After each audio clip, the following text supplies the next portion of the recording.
ఇప్పుడు తాగుడు అలవాటు ఉన్నోళ్ళకు అది పెయ్యికి మంచిది కాదు గంతగనం దాగొద్దని చెప్తింటారా మా ఆగ చెప్పినవుతి అని ఇంకో కోటర్ ఎక్కువే గుంజుతారు.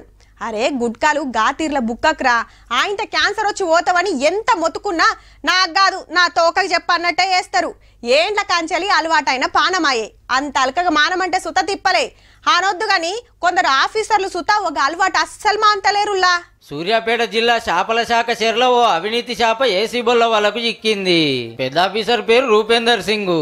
ఓ సంఘానికి చేప పిల్లలు సాదే పర్మిషన్ ఇస్తానికి 25,000 లంచం తీసుకుంటా దొరికిండు.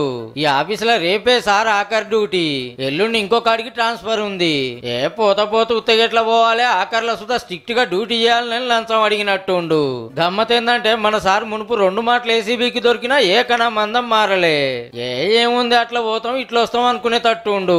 ఎంత కమాయించిండు ఏంది కథ అని ఇల్లంతా పునుకులాడుతుండ్రు. ఇటో ఫ్రెండ్లీ పోలీస్ సారు లోపలికి తీసుకుపోయిండు, పైసలు ఇయ్యంగానే టక్కున జేబులో పెట్టుకుంటుండు.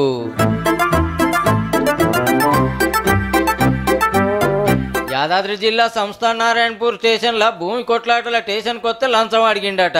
ఇచ్చుకుంటే వీడియో తీసి సోషల్ మీడియాలోకి ఎక్కిస్తే సస్పెండ్ చేసిండు పెద్ద పోలీస్ సారు. ఇప్పుడు ఫ్రెండ్లీ ట్రాఫిక్ పోలీస్ సారు.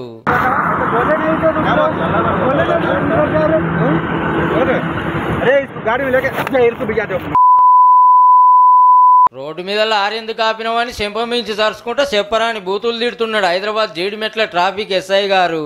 అరే బండి ఖరాబ్ అయి ఆగిందని ఎంత మొత్తుకున్నా తిట్టుడు కొట్టుడే. రూల్స్ తప్పితే చలాన్ రాయాలి గాని గీతీర్ల తిట్టుడైంది కొట్టుడైందని డ్రైవర్లంతా నిరసన చేసే వరకు యాక్షన్ తీసుకుంటామని సిఐ సార్ బుదరకిస్తే గప్పుడు ఊకున్నారు. ఆఫీసర్లు అట్లా పోలీసులు ఇట్లా ముద్దుగున్నారు పోరి.